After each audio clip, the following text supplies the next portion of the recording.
Ban ಮಾಡ್ತೀವಿ ಅಂತ ಮಲ್ಲಿಕಾರ್ಜುನ್ ಖರ್ಗೆ ಅವರು ಹೇಳೋದು ಸರಿಯಾ? ಅವರು ಮಲ್ಲಿಕಾರ್ಜುನ್ ಖರ್ಗೆ ಹೇಳೋದು ಅಂತದ್ದು ಬೇರೆ. ಅವ್ರು ಹೇಳಿದ್ರು ಅವ್ರು ಬ್ಯಾನ್ ಮಾಡಿ ಅಂತ ಏನು ಹೇಳಲಿಲ್ಲ. ಬ್ಯಾನ್ ಆದರೆ ಅದೇನು ತಪ್ಪೇನಲ್ಲ ಅಂತ ಅವ್ರು ಆ ಥರ ಬೇರೆ ಥರ ಹೇಳಿದ್ದಾರೆ. ಆದರೆ ನಾನು ಅದು ಆ ಒಂದು ಡಿಬೇಟ್ಗೆ ಹೋಗಲ್ಲ. ಯಾಕೆಂದರೆ ನಮ್ಮ ದೇಶದಲ್ಲಿ ಸಂಘ ಸಂಸ್ಥೆಗಳಿದೆ ಮತ್ತು ಅವ್ರ ಕೆಲಸ ಅವ್ರು ಮಾಡ್ತಾರೆ. ಎಲ್ಲರೂ ಕೂಡ ಅವಕಾಶ ಇದೆ. ಅದಕ್ಕೆ ಅವ್ರನ್ನ ಬ್ಯಾನ್ ಮಾಡಬೇಕು ಅಂತ ಅದು ಕೇಂದ್ರ ಸರ್ಕಾರ ತೀರ್ಮಾನ ಮಾಡಬೇಕು. ಅದು ನಮ್ಮ ಕೈಲೂ ಬರೋದಿಲ್ಲ. ಆದರೆ ಅವರ ಸಂಘಟನೆ ಚಟುವಟಿಕೆಗಳ ಬಗ್ಗೆ ಸಾಕಷ್ಟು ಅದಕ್ಕೆ ದೊಡ್ಡ ಇತಿಹಾಸನೇ ಇದೆ. RSSನ ಚಟುವಟಿಕೆಗಳ ಬಗ್ಗೆ ದೊಡ್ಡ ಇತಿಹಾಸನೇ ಇದೆ. ಸ್ವತಂತ್ರ ಪೂರ್ವದಲ್ಲಿ, ಸ್ವತಂತ್ರ ನಂತರ ಕೂಡ ಅವರು ಯಾವುದೇ ಪ್ರಗತಿಪರ ಚಿಂತನೆಗೆ ಇದುವರೆಗೂ ಕೂಡ ಸಹಕಾರ ಕೊಟ್ಟಿಲ್ಲ.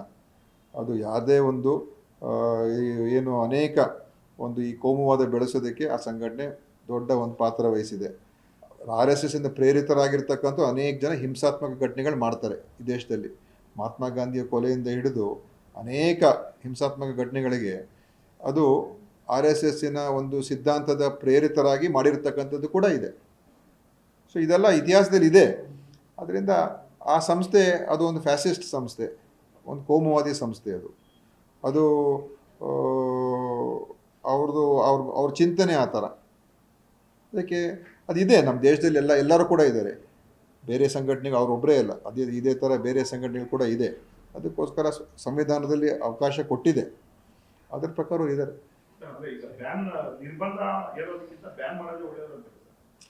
ನೋಡಿ, ನಾನು ಬ್ಯಾನ್ ಬಗ್ಗೆ ಮಾತಾಡೋಕ್ಕೆ ಹೋಗೋದಿಲ್ಲ. ಯಾಕಂದರೆ ಅವೆಲ್ಲ ಡಿಸಿಷನ್ ಆಗಬೇಕಾದ್ರೆ ಅದು ಬೇರೆ ವಿಚಾರ. ಆದರೆ ಆ ಸಂಸ್ಥೆಯ ಸಂಘಟನೆಯ ಒಂದು ಸಿದ್ಧಾಂತ ಏನಿದೆ ಅದು ಒಂದು ಏನು ಎಲ್ಲರನ್ನು ಕೂಡ ಒಗ್ಗೂಡಿಸುವಂಥ ಸಿದ್ಧಾಂತ ಅವರಲ್ಲಿ ಇಲ್ಲ. RSSಲ್ಲಿ ಯಾರಾದರೂ ಮಹಿಳೆಯರಿದ್ದಾರಾ? ಅವ್ರು ಮೊದಲಿಂದನೂ ಕೂಡ ಮಹಿಳೆಯರ ವಿರೋಧವಾದಂಥ ನೀತಿಗಳಿಗೇ ಬೆಂಬಲ ಕೊಡ್ಕೊಂಡ್ಬಂದಿದ್ರು. ಈ ದೇಶದಲ್ಲಿ ಮಹಿಳೆಯರಿಗೆ ಹಕ್ಕು ಸಿಗಬೇಕು, ಮಹಿಳೆಯರಿಗೆ ಆಸ್ತಿಯಲ್ಲಿ ಹಕ್ಕು ಸಿಗಬೇಕು, ಮಹಿಳೆಯರಿಗೆ ಉದ್ಯೋಗ ಅವಕಾಶಗಳು ಹೆಚ್ಚಾಗಬೇಕು, ಮಹಿಳೆಯರಿಗೆ ಎಲ್ಲ ಸಿಗಬೇಕು ಅಂತ ಎಲ್ಲ ವಿಚಾರಗಳಿಗೆ ಮೊದಲಿಂದನೂ ವಿರೋಧ ಮಾಡ್ಕೊಂಡ್ಬಂದದ್ದು RSS. ಸೊ ಪ್ರಗತಿಪರ ಚಿಂತನೆಯಲ್ಲಿ ಅವರಿಲ್ಲ. ಅವ್ರದ್ದೇನೇ ಇದ್ರೂ ಕೂಡ ಏನು ಹಿಂದಿನ ಒಂದು ಸನಾತನ ಧರ್ಮದ ಸಿದ್ಧಾಂತ ಅದೇ ಉಳಿಬೇಕು ಅಂತ ಅವ್ರದ್ದಿದೆ. ಆದರೆ ಇವತ್ತು ಸಮಾಜ ಬದಲಾವಣೆ ಆಗಿದೆ ಅಲ್ಲ. ಸೊ ಇವತ್ತಿನ ಒಂದು ಪರಿಸ್ಥಿತಿ ಅನುಸಾರ ನಾವು ಹೋಗಬೇಕೆ ಹೊರತು ಯಾವುದೋ ಹಳೆ ಅದರ ಒಳ್ಳೆಯದು ಇದೆ, ಕೆಟ್ಟದ್ದು ಇದೆ. ಒಳ್ಳೇದು ತೊಗೋಬೇಕು, ಕೆಟ್ಟದ್ದು ಬಿಡಬೇಕು. ಅದು ಹಿಂದಿನ ಎಲ್ಲ 100ಕ್ಕೆ 100 ಒಳ್ಳೇದಂತ ಹೇಳೋಕ್ಕಾಗಲ್ಲ. ಅದೇ ಥರ ಇವತ್ತಿನ ಪರಿಸ್ಥಿತಿ ಬೇರೆ ಇದೆ. ಆದರೆ RSS ಬ್ಯಾನ್ ಮಾಡಿ ಅಂತ ನಾನೇನು ಹೇಳೋಕ್ಕೆ ಹೋಗೋದಿಲ್ಲ. ಅವ್ರಿಗೆ ಕೆಲಸ ಮಾಡೋದಕ್ಕೆ ಅವ್ರಿಗೆ ಹಕ್ಕುಗಳಿದೆ, ರೈಟ್ಸ್ ಇದೆ. ಆದರೆ ಅವರ ಸಂಘಟನೆ ಅದು ಒಂದು ಕೋಮುವಾದಿ ಸಂಘಟನೆ, ಅದು ರಾಜಕೀಯ ಸಂಘಟನೆ. ಅದೇನು ರಾಜಕೀಯೇತರ ಸಂಘಟನೆ ಅಂತೂ ಅಲ್ಲವೇ ಅಲ್ಲ. ಅವರು ರಾಜಕೀಯ ಮಾಡ್ತಾರೆ, ಚುನಾವಣೆಗಳಲ್ಲಿ ಇನ್ವಾಲ್ವ್ ಆಗ್ತಾರೆ, ಸರ್ಕಾರಗಳನ್ನ ರಚನೆ ಮಾಡಿಸ್ತಾರೆ, ಮಂತ್ರಿಮಂಡಲ ರಚನೆ ಮಾಡಲು ಅವ್ರ ಹತ್ರ ಹೋಗಬೇಕು, ಯಾರನ್ನ ಮಂತ್ರಿ ಮಾಡಬೇಕು, ಯಾರಿಗೆ ಟಿಕೆಟ್ ಕೊಡಬೇಕು, ಎಲ್ಲ ಕೇಶವ ಕೃಪಾ RSS ಎಲ್ಲ ಇನ್ವಾಲ್ವ್ ಆಗ್ತಾರೆ ಅಲ್ವಾ? ಅದೆಲ್ಲರಿಗೂ ಗೊತ್ತಿದೆ. ಸೊ ಅದಕ್ಕೆ ಯಾಕೆ ಅವರು ನಮಗೂ ರಾಜಕೀಯಕ್ಕೆ ಸಂಬಂಧ ಏನಂತ ಹೇಳ್ಕೋಬೇಕು? ಸುಳ್ಳು ಯಾಕೆ ಹೇಳಬೇಕು? ಅವರು RSSನವರು ಕಪಟತನ ಇರಬಾರ್ದು, ನೇರವಾಗಿ ಹೇಳ್ಬಿಡ್ಬೇಕು, ನಾವು ರಾಜಕೀಯದಲ್ಲಿ ಇದ್ದೇವೆ. ಹಿಪೋಕ್ರಸಿ ಯಾಕೆ? ನಮಗೂ ರಾಜಕೀಯಕ್ಕೆ ಸಂಬಂಧ ಇಲ್ಲ, BJP RSS ಎಲ್ಲ ಒಂದೇ, ಮತ್ತು ಸಂಬಂಧ ಇಲ್ಲ ಅಂತ ಯಾಕೆ ಹೇಳ್ಕೋಬೇಕು? ಒಪ್ಕೊಳ್ಳಿ ನೀವು.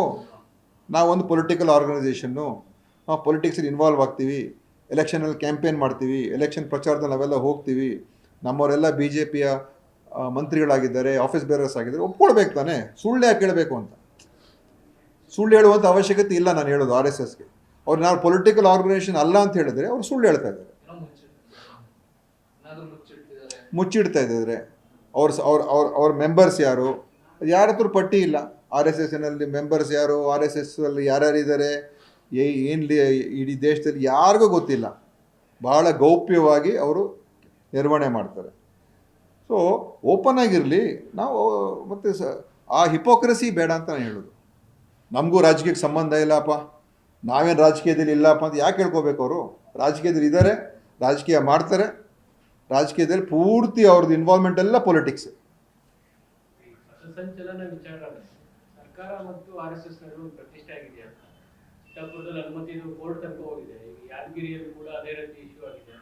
RSS ಅವ್ರು ಕೇಳಿದ್ದೀನ ಬೇರೆಯವರು ಕೂಡ ಅವತ್ತೇ ಬೇಕು ಅಂತೇಳಿ ನೋಡಿ, ಅದು ಸರ್ಕಾರ ಪ್ರೇರಿತ ಆರ್ ಎಸ್ ಎಸ್ ಅವರು ರಾಜಕೀಯ ಸಂಘಟನೆ ಆಗಿಲ್ಲದೆ ಹೋಗಿದ್ದಿದ್ರೆ ಈ ಸಮಸ್ಯೆ ಆಗ್ತಾ ಇರಲಿಲ್ಲ. ಅವರು ಒಂದು ಆ ರಾಜಕೀಯ ಸಂಘಟನೆ ಆಗಿರೋದ್ರಿಂದ, ರಾಜಕೀಯದಲ್ಲಿ ಪೂರ್ತಿಯಾಗಿ ಅವರು ಇನ್ವಾಲ್ವ್ ಆಗೋದ್ರಿಂದ ಈ ಸಮಸ್ಯೆ ಬಂದೇ ಬರ್ತದೆ. ಮತ್ತು ಆವಾಗ ಕಾನೂನು ಪ್ರಕಾರ ಹೋಗಬೇಕು, ಪರ್ಮಿಷನ್ ತಗೋಬೇಕು. ಪರ್ಮಿಷನ್ ತಗೊಳ್ದೇನೆ ಹೋದರೆ ಆವಾಗ ನ್ಯಾಚುರಲಿ ತೊಂದರೆಗಳಾಗ್ತದೆ. ಕಾನೂನಿಗಿಂತ ದೊಡ್ಡವರು ಯಾರೂ ಇಲ್ಲ. ಕಾನೂನು ಪ್ರಕಾರ ಹೋಗ್ಬೇಕು. ಅವರು ಯಾವುದೋ ಒಂದು ಸಾರ್ವಜನಿಕ ಸ್ಥಳ ಉಪಯೋಗಿಸ್ಕೋಬೇಕು ಅಥವಾ ರಸ್ತೆಯಲ್ಲಿ ನಾವು ಪಥಸಂಚಲನ ಮಾಡಬೇಕು, ಏನೇ ಇದ್ರೂ ಕೂಡ ಪರ್ಮಿಷನ್ ತೊಗೊಬೇಕು. ಪರ್ಮಿಷನ್ ಕೊಡ್ತಾರೆ, ಹೋಗಬೇಕು. ನಮಗೆ ಪರ್ಮಿಷನ್ನೇ ನಾವು ಕೇಳೋದಿಲ್ಲ, ನಾವು ಮಾಡೇ ಮಾಡ್ತೀವಿ, ನಮ್ಮನ್ನು ಯಾರು ತಡೆ ಹಿಡಿಬಾರ್ದು. ಅದು ಹೇಳೋದಕ್ಕೆ ಅವ್ರಿಗೆ ರೈಟ್ಸ್ ಇಲ್ಲ. ಪಥಸಂಚಲನ ಮಾಡೋದಕ್ಕೆ ರೈಟ್ಸ್ ಇದೆ, ಆದರೆ ಕಾನೂನು ಕ್ರಮಬದ್ಧವಾಗಿ ಮಾಡಬೇಕು.